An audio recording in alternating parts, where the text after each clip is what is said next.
Welcome to another episode of Churrasco Volta Video Game Reviews. So, you guys want a classic? A real classic?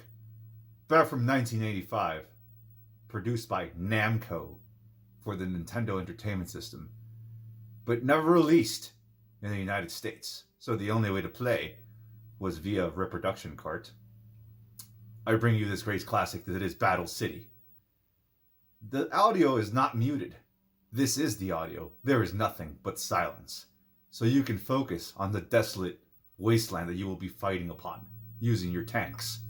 So I have come up with a little ditty for you for the title screen. Battle City, Battle City, blowing up tanks, blowing up stuff. Super cool in my tank. Battle City, yeah. Anyways, let us continue. But before we do so, actually no, let's just go into the gameplay. Because you have a bevy of little options. You have 1 players, 2-player co-op couch action, and construction, which you can make your own maps. I tried to do this and it didn't work out very well for me. Let's just go into it. The only music in the game starts now. Oh yeah! Premise of the game is pretty simple. You move about this map, you're a little yellow tank. Player 2, I believe, has a green tank. And you have to blow up the enemy tanks. Pretty self-explanatory. As far as how you can lose, obviously, if, like that. If you get blown up, you lose all your lives, you will lose. Now, the other way to lose is if you see that little phoenix icon down there, that represents your base. If your base... As you can see, the bricks can be destroyed by 1 shot, so you can kind of make your own path, which gives a lot of strategy to this game.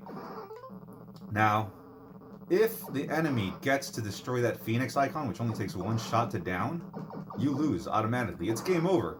No lives, no nothing. You automatically just lose. This game requires a lot of critical strategy going on here to make things work, or else you will fail miserably. See, that guy was almost at my base. Not gonna let that happen. I'm gonna protect that little phoenix thingy. Now, as far as enemy variety, you see there are different speed tanks. We just accomplished that level. So the basic tank right up there, we're 200 points. Fast tank is also 200 points, and there's a weird metal tank that I don't know how many points it is. And the last tank, being the big mama tank, will take 4 shots to down. Like that one right there. There it is. Let's see if we can blow it up without getting murdered. As far as, let's get started with, even though we've been started for a while talking about the game in general, let's talk about graphics and presentation. This is not going to win any awards, guys. Released in 1985. We're kind of working a little bare bones here, but the simplistic presentation, I think, lends it a kind of little unique pixelated charm that you don't find as often, unless you play a lot of these games anymore. So, I dig it. Sound. The constant droning of your tank engine is a neat little touch. I just kind of wish they'd done a little bit more with overall sounds, with maybe a little bit of music, a little jingle, a little something. Maybe my cool rendition of the Battle City theme would have been very fitting in the background of this. But alas, there is no music, so I suggest putting on something in the background, relaxing to that. Other than that, that guy's trying to destroy my base, and he destroyed my base, and it's game over.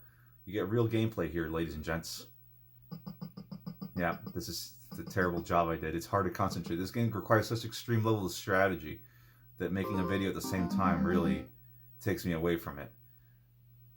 Let's try that again. Anyways, like I was saying, presentation is pretty basic. Music is nothing to write home about, neither are the effects. Gameplay is snappy and responsive. It's pretty smooth controlling. If you want a precise little game, this is the one for you. It might feel sluggish at first because your tank, actually, there's a little bit of a leveling system, which I'll explain shortly. So, there's all sorts of terrain in the game. As you can see, the bricks can be destroyed by your tank and enemy tanks as well. And the metal blocks cannot be destroyed by yourself or enemy tanks unless you upgrade your tank to the highest degree. Then you can also blast apart the metal walls. There are green blocks that represent shrubbery. And basically, those just give you a visual cover. You know, it's harder. Your view will be obstructed because you're kind of under the cover of all the foliage. There's also water, which you can shoot across, but cannot cross with a tank. And then there are, I think, ice blocks later on, which hinder the movement of your tank a bit. Make it slippery, I believe. So cool little bit of variety there. Now, as far as power-ups, which gives you even more tactics to play around with, you'll notice that every now and then there's a tank. Here's the shrubs I talked about. Face off. There we go. So, you will notice that there every now and then a flashing enemy will appear, such as that enemy right there. Every time one of those enemies appears, when you destroy them, they will release a random power-up. These range from extra lives to this shield that I have right now that makes me impervious to damage for a short amount of time. There is a special entrenching, like it looks like a shovel thing, and basically what it happens, it fortifies the walls around your Phoenix base into metal, which basically means, hey, you're free to go to town for a while and not protect your base and not worry about it too much because it is protected by power-up. Now,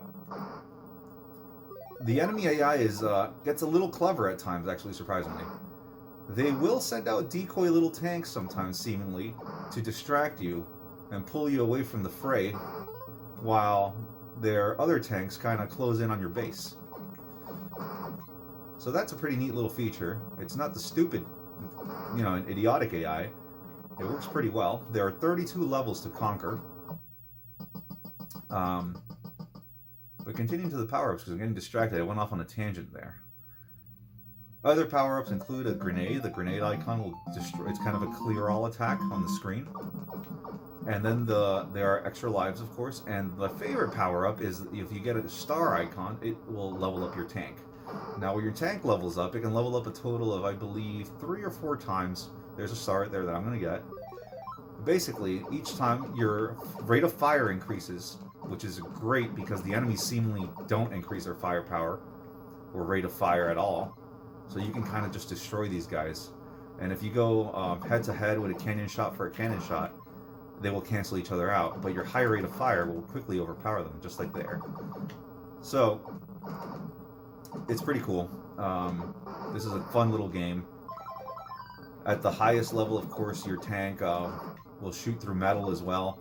The only thing that I don't like about the ultimate level up is that enemies seemingly, they have tanks that can take up to 4 hits. Your tank, no matter how level up it is, will always only take 1 hit to blow up.